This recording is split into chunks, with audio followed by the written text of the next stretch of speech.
You're listening to the best of the Martha Zoller Show. You can hear the show live Monday through Friday from 9 to 11 on AM 550 and FM 102.9 WDUN and streaming at accesswdun.com. You can find all things Martha Zoller at marthazoller.com.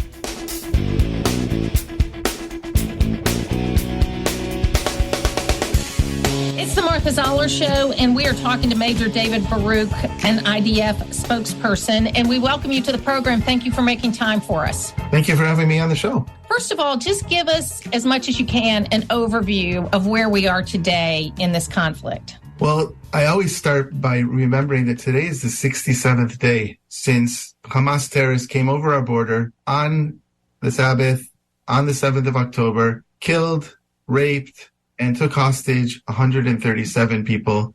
And everyone wants to know what we're going to be doing, what we're doing now, when we're doing it, how we're going to be doing it. However, the most important thing is let's remember why this whole thing is taking place in the first place. And this is the why. The fact that Hamas came in, they attacked us, they took our citizens as hostages, and now we're reacting, and now we're acting. And so with that, I'll continue on and maybe answer the question that you originally asked, but we can't ever forget the why. And as you know, we've been working in the north.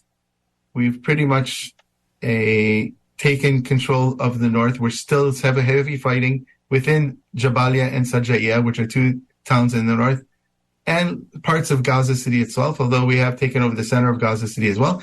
And obviously in the south, in Khan Yunis, where some heavy fighting is going on right now. We're doing this in a slow and methodical manner for two reasons. One is we're trying to protect Israeli lives, the soldiers that were going down there, and there's some very heavy fighting going on, and we've taken a lot of casualties of our own as well, over 100 of our soldiers since we've started our ground maneuvers within Gaza. And obviously, and it needs to be stated, even though it is obvious, we're actually trying to decrease the number of possible civilian casualties amongst the Gazans themselves. At first, we told them to move south out of where we knew the heavy fighting was going to be.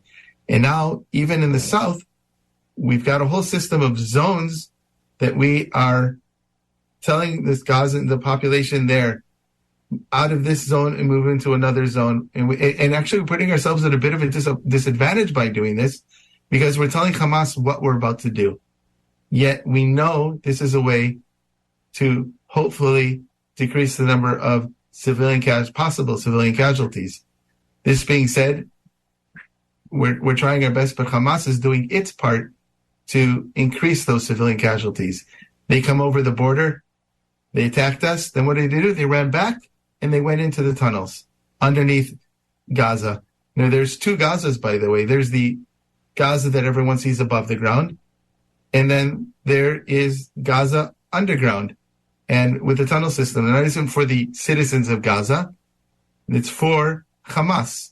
And the civilian population, the non-combatants, are actually up on top, and they're getting off in the brunt when we go after Gaza, when we go after Hamas, and they're sitting in their tunnels, or they're sitting underneath hospitals, or they're firing at us from schools, or firing at us from mosques. Those become targets that sometimes we have to go for, and we're doing that.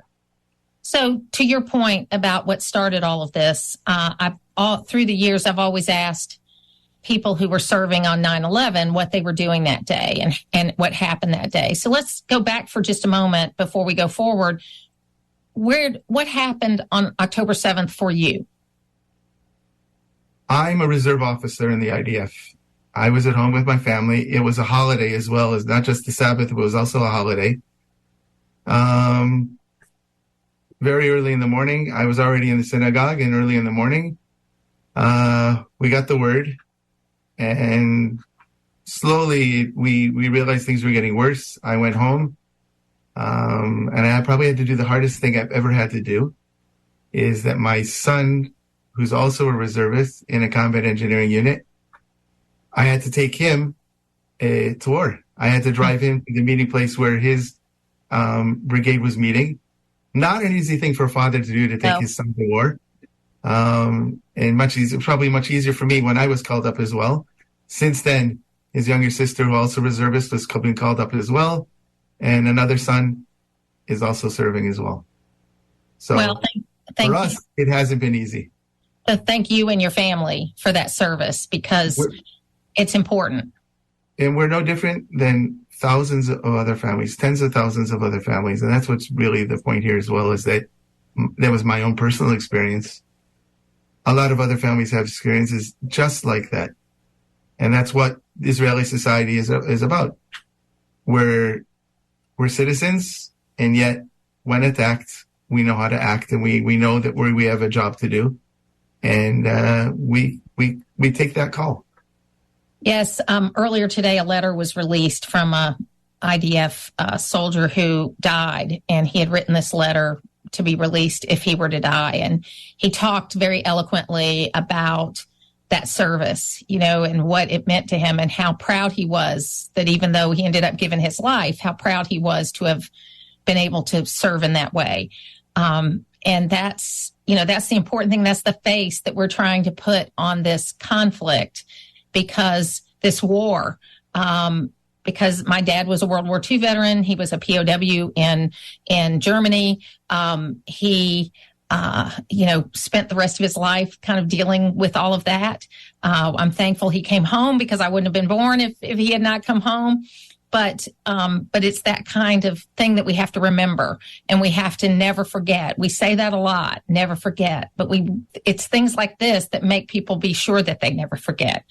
On the thing you mentioned about zones and moving people around, I'd like to hear a little more about how you defend Palestinian civilians as they're evacuating, and what some of the challenges are, because this is asymmetrical warfare. This is not typical warfare where one group has on one uniform and another group has on another uniform, and you know who you're fighting. So talk us through a little bit of that. Well, that's absolutely true. We're actually, it is not asymmetric, and they usually don't have uniforms, the fighters. We see them with guns. We know they're fighters. Oftentimes we don't. Now, what we're finding actually in these last few days, especially in the northern areas around Sajaya and Jabalia, we're having a lot of people surrendering to us. And we've arrested a number of them, over 500 since we've started over the last month. Not since we started, but over the last month have been arrested, mostly from Hamas, also from the Palestinian Islamic Jihad. And many others have also surrendered to us. We've interrogated them. We've spoken with them. We found out if they're Hamas or not Hamas, and they've been released, those that aren't members of Hamas or those who aren't fighting right now. And so we've released them. It's definitely a serious issue for us, and it's a difficult one, because we don't believe that our battle is against the citizens of Gaza, of the whole Gaza Strip. Where our battle is against Hamas. And Hamas isn't an organization that we've seen, even with the statistics they're throwing out there all the time. We're dealing with, there's no way that anybody can know the numbers that they're throwing out there. I certainly don't know the numbers. I only know one number, and this one goes back to your father as a POW as well, is that I know that there are 137 civilians and military who have been kidnapped into Gaza. That's the only number that I can actually honestly say is 100% true. Any other number, not. Regarding the civilians we moved out, we've got this grid system with small areas, blocks at a time, so we know, and the people in Gaza know the area and they know the grids well. It's not something we've just came up with and we said, learn this really quickly. It's based on their knowledge of the area as well. And what we've done, we've told them, move from this area to that area. That actually is saving a lot of lives. It's not possible that it's not an easy situation for the people there. I'm certain of that. This is war. It's also not easy for the people in Israel who have also been displaced from their homes, 250,000, up to 250,000 people that have been displaced. They've had to do that as well. Things are not easy for anybody. We're trying to work with the international communities and the international aid groups to bring in aid to them as well. We're doing that. Oftentimes, the world organizations that are supposed to be helping are actually not helping as well. And we're getting a lot of that as well. To that point, and you may not know the answer to this question, that's all right. You would think that the International Red Cross would be demanding access to the hostages because that was part of the deal that allowed a ceasefire for a few days and some hostages to be released. But I haven't seen anything. Maybe I've missed it. I haven't seen anything from the International Red Cross saying we demand to see these hostages and we're going to make an issue of this. Has there been? I'm a spokesperson for the Israel Defense Forces, and I don't think I'm the right person to be speaking to this issue about the International Red Cross or the Red Crescent or anything like that. I know that, like you said, they're supposed to be visiting and bringing medicines to those individuals. I know that there is a representative of the Red Cross here in Israel right now. I would actually think it would be great if you get them on your show and ask them these questions. I am going to. I'm working on that. Much of Hamas's leadership is outside of Israel. I know that the goal is to get rid of Hamas. How do you approach, when you have leadership that's living high on the hog outside of Israel? We have two goals to this operation, by the way. And we can't forget that. There are first and the other first, by the way. The two goals are bringing home those 137 hostages and totally dismantling Hamas's ability to ever do what they did again on the 7th of October. It is important, and they two go hand in hand. We believe that as we put more pressure on them, like we did in the previous month, they were actually letting, they were actually letting hostages free. Without the pressure, they're not doing that. So that's with the hostages, and we have to keep the pressure up on them. Hamas, wherever they are, we've shown this already, whether they be in Gaza or whether they be in Judea and Samaria, the West Bank, whatever you want to call it, we're going after Hamas there as well, and we're going after Hamas even in Lebanon, and we're going after Hamas other places around the world. Our political leadership and our military leadership have both said that wherever Hamas and people involved with the attack on the 7th of October are, it may take a day, it may take a week, it may take a month, it may take years, but every one of them is going to be brought to justice. The thing, and this is what I don't understand, is how many things I don't understand about this conflict, but what I don't understand is how the Palestinian people don't see that Hamas's goal is to end Israel, to kill Jews, and they don't care how many Palestinians die on the way to doing that. I don't understand why they don't see that. It seems very apparent to me. But the second thing is that so much money has been put into Palestinian aid over the years. Gaza could be Singapore. Gaza could be this fabulous place that people want to go to. But the money, and I don't expect you to answer this, you're the IDF spokesperson. I just want to get this off of my chest.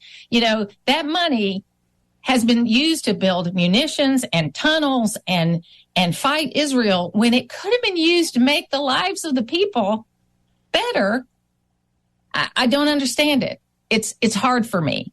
It's so outside my realm of possibility. And I know you live with it every day. So it's probably easier for you to understand. Our political leadership made a decision 18 years ago to leave Gaza 100% and displace Jews that were living in Gaza into Israel proper, not in the Gaza Strip. Gush Katif, as it's referred to in Hebrew. We made that decision, and that was a political decision by our leadership, and we as the military took part in that and undertook to do that mission. It was a beautiful area. Gaza has a lot of potential. We in the military are having no fun whatsoever being inside of Gaza right now. We know that it's not a very nice place to be right now. It's a war zone. War zones are not pretty. Okay? And there's been a lot of damage. I'm hoping that after all of this, that Gaza will be rebuilt and will rebuilt upon educating the people of Gaza themselves. And that's where, in my opinion, the crux of all this has to be, in the education, and it's another generation down the line. Yep. Instead of educating to hate, I never taught my kids to hate Arabs, to hate Palestinians, to hate anybody.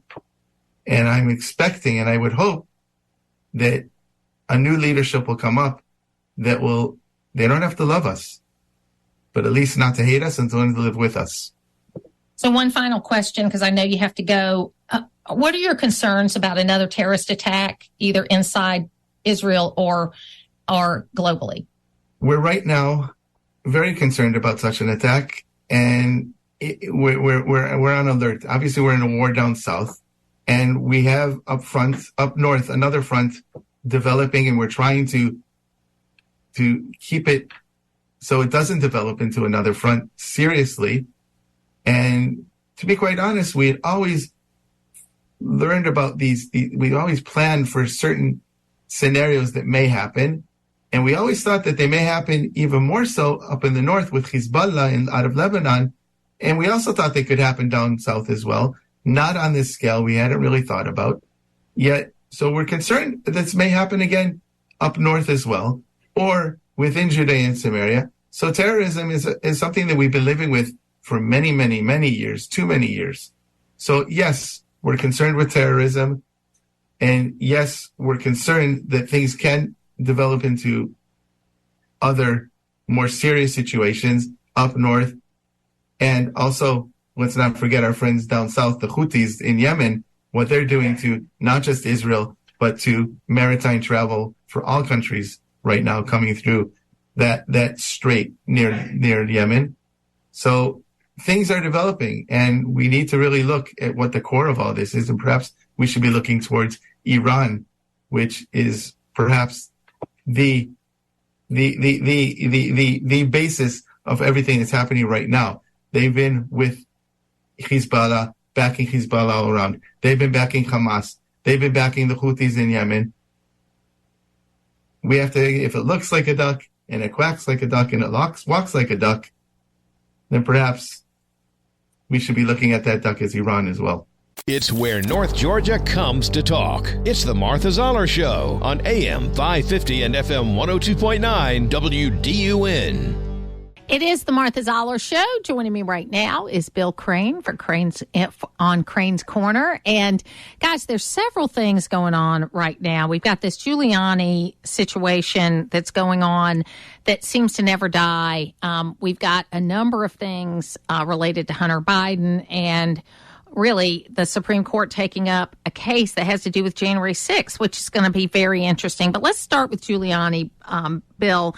That to me, this is the biggest fall from grace of the entire Trump administration. I mean, this is a guy that was America's mayor. He was trusted. He cleaned up New York City in a way that nobody ever has, and they really need a Giuliani there now. But he's sad now. He's very sad. It's depressing, honestly, to watch the decline and fall, if you will, of America's mayor. I supported him early for president in 2004. Nobody remembers that, but he ran for president, and he was kind of betting the farm on Florida, and he got clobbered on Super Tuesday, and I think he came in third in Florida and dropped out of the race. He had a lot of leadership skills, as you've just mentioned, that were well demonstrated in New York, and recruited the Republican convention there after 9/11 to kind of demonstrate New York's safety was back in place. I don't understand why he keeps making himself essentially the patsy here. The others in the Trump circle that have pled, including one of his legal aides, have acknowledged they were speaking half-truths in multiple appearances before state legislatures, including one here in Georgia. He has publicly commented and even acknowledged in front of a federal judge in one of the prior legal filings that it wasn't a conspiracy case, it wasn't a fraud case.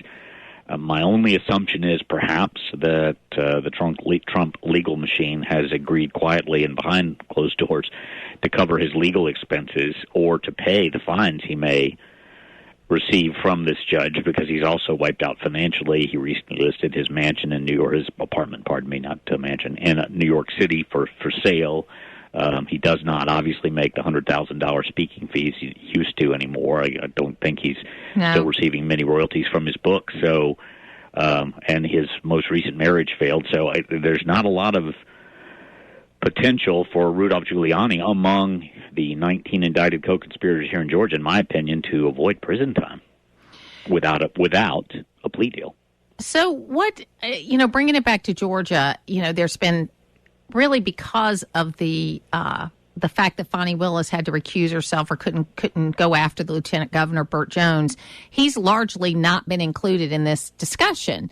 What do you think is ultimately going to happen with him? Will it just die out and then he's really been able to bide his time, or is he going to eventually have to at least be deposed about what his role was?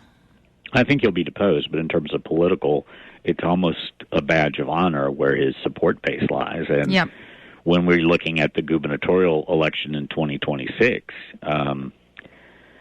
which I think may shape up on the GOP side to a primary contest between Attorney General Chris Carr and Lieutenant Governor Burt Jones, being a part of that fake elector slate and being a defender of Donald Trump will be one of the things he brags about. And, I would hope by 2026 we're done looking backwards at 2022, but so far I'm not seeing any indications that's going to happen, or, pardon me, looking back at 2020. Do you? The GOP seems stuck, large portions of it in Georgia and across the country, in the rearview mirror. Do you think Kelly Loeffler runs in 2026? I think the talk, or what kind of folks are trying to settle out at the top of the party's machinery, is whether she makes it a comeback attempt, which there are a lot of reasons I don't think she will, or Brian Kemp is running for the U.S. Senate against John Ossoff in 2026. I think the party wants to recapture one of those two Senate seats, and they'll have to have a discussion about who makes a stronger nominee. I have my thoughts on that. I don't think she's done with politics, but I think she needs to demonstrate with the organization she's founded and perhaps holding a local elected office that she can lead in a political environment, and there is a difference between governing and campaigning. She's shown to be not the strongest campaigner, but perhaps if she can rack up some substantive wins as a mayor, as a member of Congress, as a county commissioner, then she can demonstrate her value. I don't question her business acumen. I've always wondered why she never talks about that. She's done some pretty phenomenal things, running one of the more successful WNBA franchises in the country, running the Bitcoin, the e-currency, if you will, transaction facilities of intercontinental exchange in multiple countries, but she never talks about that except for private events. Well, and I love what she's done at Greater Georgia. I mean, she has really put her money where her mouth is, and she's doing the work that Republicans need to do across the board related to getting out the vote, and I think that's positive. Very interesting, though. There was a poll in the field a couple of months ago seeing what people thought about Marty Kemp running for Senate. Maybe not Brian Kemp running, but Marty Kemp. And it was very interesting. I don't know what the results of the poll were. I personally don't think just because you're married to somebody you should necessarily run. Look at Hillary Clinton. Look at, there's a long list of people. It isn't, unless your husband dies in office, generally it doesn't work out that well. So it'll be interesting to see if something like that happens. But you're right. And I've heard that former Senator Perdue may be moving to Nashville. So he had a long time that he spent in Nashville, and he liked it there. And so, he's really off the radar, and I don't think he's going to do that again. But I do think that it's not unlikely that Governor Kemp might run for Senate. But again, governors are good candidates for Senate, but they usually don't like it when they get there. No, it's as Zell Miller experienced. You think it's going to be kind of all these lofty, gentlemanly debates. And of course, the body has changed a lot even since Zell Miller was in the Senate for one term following the death of Paul Coverdell. But it's brass knuckles politics. It's extremely partisan. The minority party is always looking to get gotcha on the majority party, no matter who the majority party is.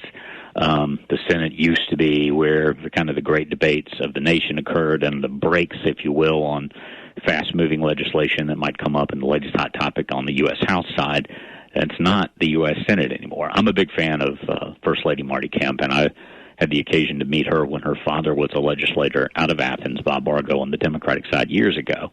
And she's arguably been in and around politics a lot longer than the governor has. But my take on her and my conversations with her over the years is she's not a creature of Washington. No, I don't think she's she a would woman be happy who loves there. her family, and she loves Georgia. And so, though I wouldn't say elective office is out of the question for her, I'd be surprised if she sought an office that caused her to have to spend a half or a third of her time in Washington, D.C. So a couple of other things. The mantra this week related to the border is, one, you had Homeland Security and FBI saying there's heightened risk, and it's a high alert kind of risk.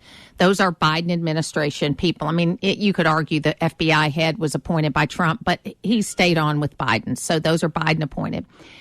Biden's mantra, along with Schumer and all that, is that, hey, on day one, we put forward an immigration plan and nobody took it up. And the Republicans didn't take it up. Now, what they're forgetting, and they're hoping you forget, is that for the first 2 years of the Biden administration, the Democrats controlled the House and the Senate. Okay, it was about 7 days into it that they got the Senate control, but they were control of the House and the Senate. So it's Democrats that didn't take it up. It didn't go anywhere. As happened with Barack Obama, who lost control of both chambers 2 years into his first term. Absolutely. So then when he lost control of the House of Representatives in 2022, they put forward what's called House Bill 2, which is the Republican answer to what Biden put forth. So, I've been reaching out to our senators very vehemently that they have been on this program saying if you don't have a border, you don't have national security. And they need to lead the charge of a bipartisan effort to get this border stuff done, because I don't think it is a problem to say, yes, Ukraine will help you. Yes, Israel will help you, but we need to make sure our border is secure too. I think the number, and I've heard a couple reported differently, but somewhere between 118 and 180 known and identified terrorists have been taken into custody at the border, our Mexican border. Think of the number that were not detained or arrested. We've known for several years the existing policies don't work. We've known that there has to be, and my Republican friends aren't going to love hearing this, but there has to be at some point a legal path to citizenship that accounts for the several million Americans or several million non-Americans who are illegally in our country but who've been here for several years. There needs to be a policy and a rationale for keeping people in Mexico awaiting transfer, as was put in place by the Trump administration, but is not really holding well in the Biden administration. But it's one of those third rail issues like Social Security eligibility or raising the retirement age that neither party wants to touch, even 2 years out from a presidential election, and we're about to enter a presidential election year. So I think this one, unfortunately, just stays nuclear hot with very little getting done, if or until we have another successful terrorist attack on the United States. Well, I mean, honestly, I would disagree with you that this is a third rail issue. Maybe it is within the houses of Congress, but I think when you talk to people on the street, Democrats and Republicans, I have never heard the number of Democrats say, we got to stop this. You know what I mean? I agree with you on that. I just think they don't want to touch it because they see it as fraught with whatever solution is hammered out will be deemed insufficient by some group, and it's almost better to keep it in limbo like it's been since the 1986 Immigration Reform Act when Tip O'Neill was Speaker and Ronald Reagan was President. We've had some acts since then, pieces of legislation, but nothing in the way of an omnibus bill. That's right. That deals with both borders. We got to do it. We got to do it. Now, one final question, and we need to be kind of quick on it. Of course, I don't know if you followed what happened with Hunter Biden, that he drove up to the Capitol, made a public statement, and then drove away. I saw the little news coverage of the drama. Yeah. So, I mean, it was good to hear his actual voice. I mean, because, it was nice to hear that. And he basically said what his father said, there's nothing to do with any of this. But it's really hard to believe that when he's saying things like Ukraine, China, and my father had nothing to do with it, makes no sense. I'll just very simply put it this way. How does Joe Biden, who was in the Senate for 30-some-odd plus years, other than one book deal, explain his vast fortune and his real estate holdings today? I think that's exactly the way to leave it. Bill Crane, thank you for being with me today. Take care. Putting the talk in news talk.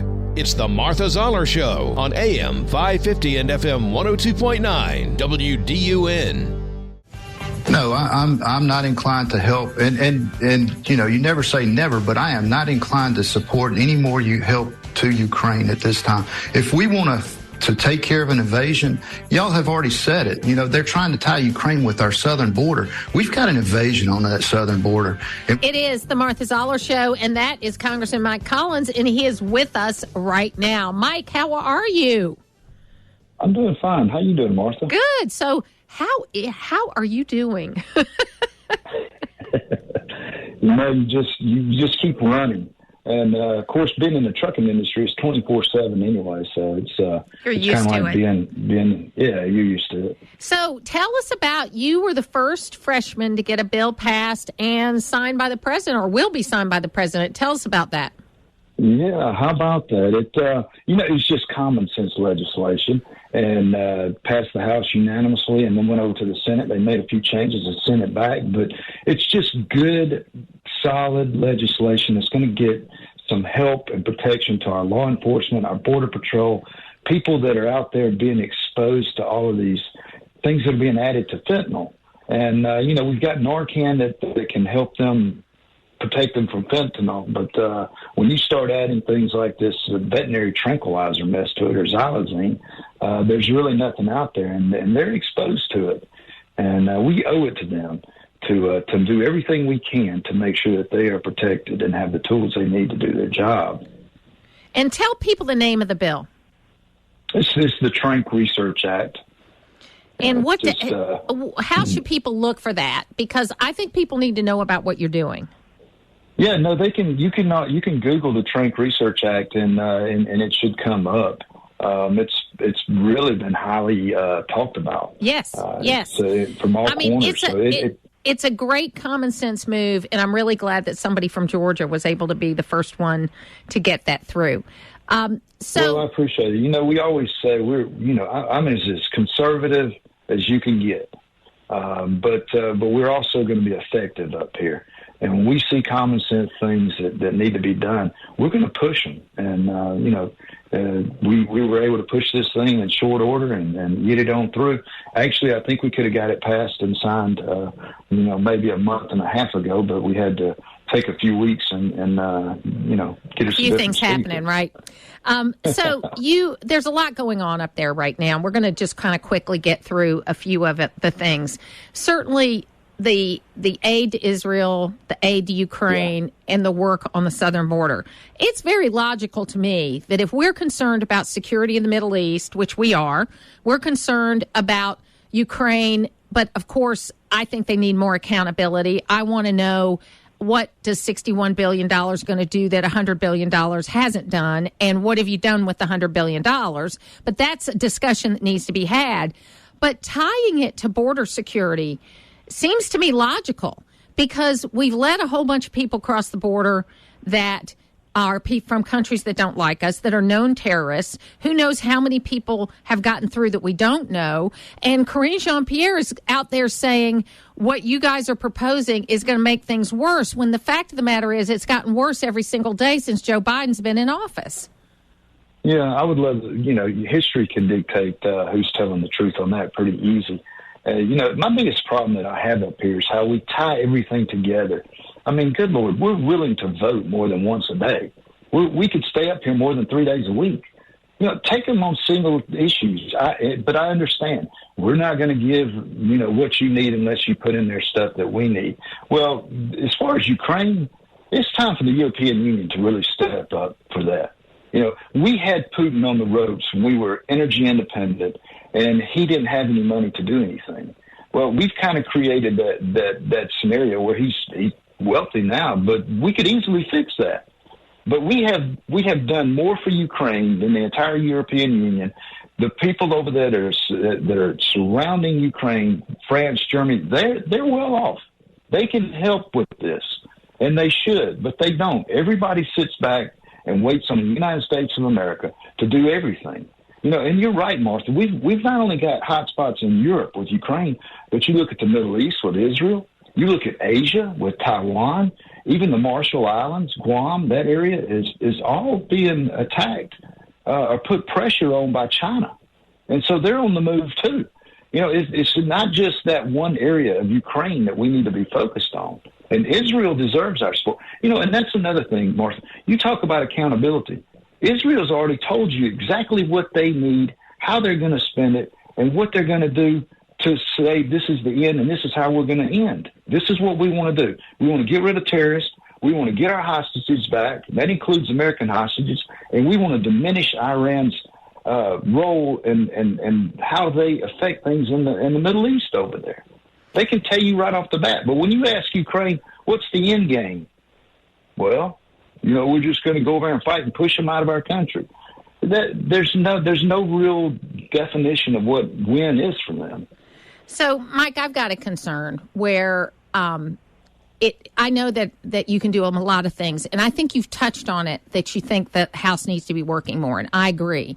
Because it looks like to me, and maybe I've missed it, that since Thanksgiving, there hasn't been any more progress on passing any appropriations bills, which y'all were on a pretty good clip before Thanksgiving. And then we've got these other issues that were voted on yesterday, the impeachment inquiry. You had the circus with Hunter Biden outside of the Capitol. It just seems to me that the House needs to be more focused on the basic business, the building blocks, whether it's the budget, the real things that keep this government going, kind of like the first steps you would do in your own business. I'm concerned that they say they can walk and chew gum at the same time, but it doesn't look that way from here. We don't try it, that's for sure. We definitely don't try that. And I just walked off the House floor before I called you and did a 1-minute speech. When we get back, that's where my focus, and that's where the focus of the House needs to be, is passing those remaining appropriation bills. That's from this year. That's from the end of September that those appropriation bills were supposed to focus and set budgets for. But we also need to start on next year's appropriations immediately. I don't care. We don't control the Senate. We don't control what the White House does. But by God, we can put our own budget together. And then we can start working on appropriation bills in January, February, as soon as we get that top line number, and then have those appropriation bills done. That way you're not trying to jam or figure out which fire you got to put out immediately when it gets time for people to think they got to go home this week for Christmas. Hey, I'm willing to come back next week. I'm fine. Christmas is not until next Sunday. You were one of the best at being able to separate, the fun, sense of humor side, the chief memer in Congress and all of that. But you also know how to get the work done. And I got to tell you, Mike, they have got to start to immediately when they get back, and they need to work every day until we get caught up. I agree with you 100%. A lot of people say, well, we got to run home back to the district. And then you get back to the district so you can tell people what you got to get back up here to work on. In my opinion, the people in your district and the people across this country would think more of us if we stayed up here and did our job first and then went home, no matter how long it takes. And so that's where I'm pressing. And good Lord willing, I hope that's what we do coming out of the starting block the first week we get back up here in January. Yep. I think it's the last time we're going to put it off, right? We're going to get the work done next January, right? Well, you can fool me the first time. I'll put that up as being a freshman, but you better believe I'll be talking about it all January to get that budget done. Absolutely. Mike Collins, thank you so much for being with us today, and good luck to you. And I know you're going to be working hard. Thank you, ma'am. I appreciate it. If I don't talk to you, y'all have a Merry Christmas. It's local radio, and that's why you're listening. It's the Martha Zoller Show on AM 550 and FM 102.9 WDUN. Michael Levine is joining me right now. He is one of the authors of he is the author of Guerilla PR, the best-selling public relations book in the history of mankind. And he also has great insights on a number of things. And Michael, over the weekend, of course, the president of the University of Pennsylvania resigned, but the president of Harvard, who had a problem before October 7th with a Palestinian event she was hosting at Harvard, which was very anti-Semitic, is doubling down and doesn't look like she's going to try to go anywhere. It's a disgrace. I don't know what else to say. History is not going to be kind to this era in American life. All three of these presidents should have been fired immediately. They're all a disgrace. If you value honesty, if you find anti-Semitism as offensive as you would bigotry, then all three of these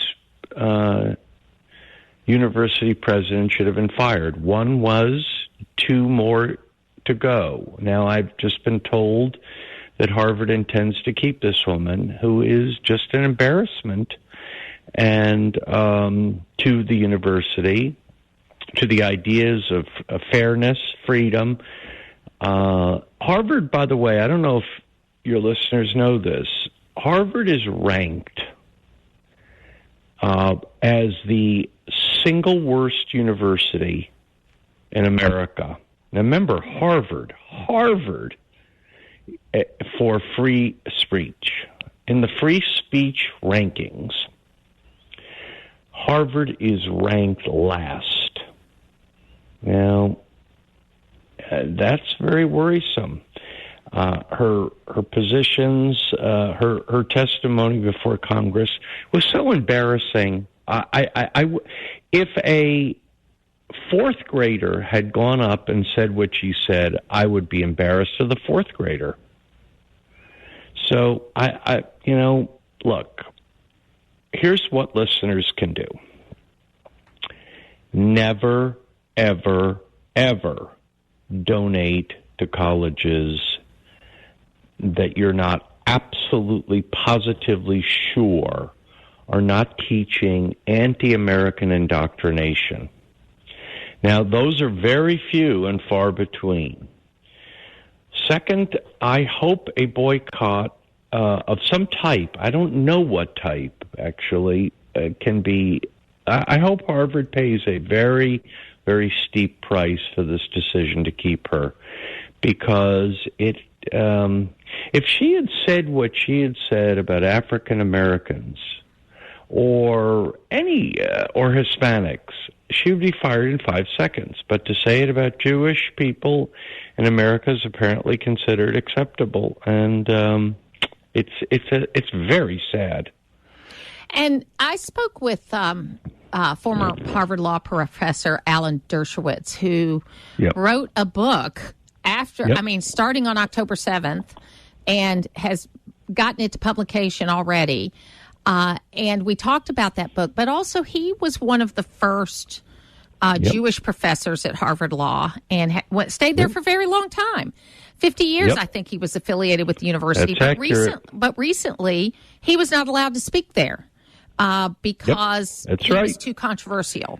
And he said, controversial means in Harvard, in elite university speak, controversial simply means you have commonsensical ideas that do not agree with the radical notions that are being indoctrinated to every student.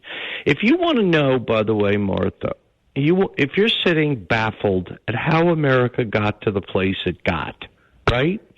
All you have to do is consider that for the last 20 years, students 18 to 22 years old have been indoctrinated in a certain mindset, a certain philosophy that has been able to marinate now for 20 years. Now think about in 20 years, how many students went to college and elite universities. Now these people all have jobs now. And think about what has become of this country since that 20-year experiment. I don't think it's worked out too well. So Anyway, it's very, very depressing. These elite universities, Harvard, MIT, University of Penn, which I'm delighted they fired her. By the way, when they said it said that they fired her, they did fire her, but she still has a tenured position. She's still getting paid. It's a disgrace. It's just a disgrace. And that testimony in Congress was one of the most embarrassing episodes I think I've ever seen in my life. Do you believe, because you're more cynical than I am, even though that's true. You were more cynical than I am. But many people I've talked to think that was a turning point. That's going to be one of the things we look back on and say, I think it could be. Yeah. It could be. Now, I'm disappointed. Look, I was delighted. I think it could be. It certainly exposed them. Look, one professor was fired immediately, or resigned, supposedly resigned, immediately, right? So I said, when I read that, I said, oh, great, 1 down, 2 to go.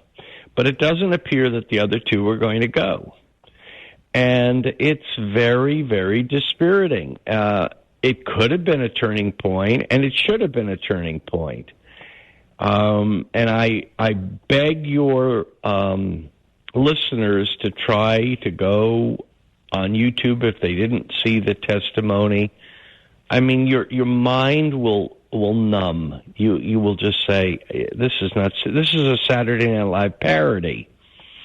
And anyway. But they did do a Saturday Night Live parody, Michael. Right. And they were taking the side of the professors. Of course. Why not? Exactly.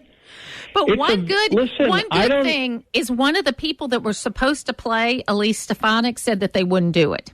So at least there's one person in the Saturday Night Live cast that said, ooh, this went a little too far. You know, it's interesting, Martha. I respect you greatly, and you indicate that I'm more cynical than you. Look, if we were taking this nation into a medical exam, right? Let's pretend we're trying to examine what is the decay going on in America currently. Clearly, America's having some real significant problems.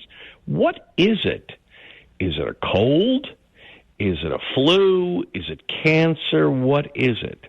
Now, look, I argue that tragically, we are at a stage that the malady is much more related or analogous to cancer. This is not a cold, darling. This is not a flu. This is not a minor little problem that needs to be tweaked with. We are in very, very serious trouble because for the last 20 or 25 years, we have done things that, frankly, are borderline suicidal for a society.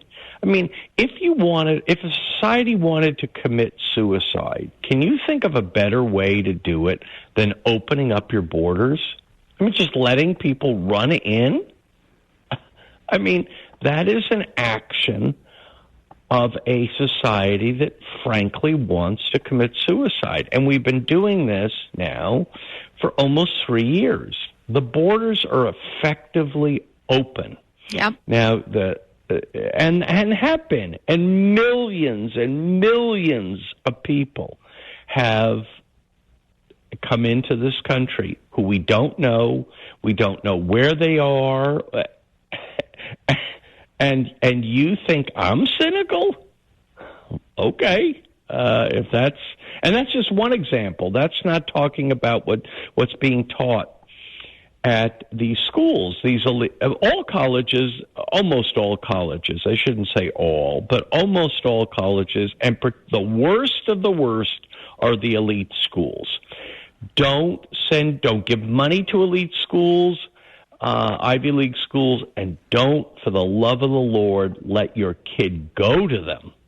I know you will risk certain prestige elements on your resume. I get it, but to have your kid be indoctrinated this way is sick, and you'll pay a terrible price for it. So anyway, there's my cynical rant for the morning. To hear the full versions of last week's Martha Zoller shows, go to the podcast page at accesswdun.com, and you can follow me on social media at Martha Zoller.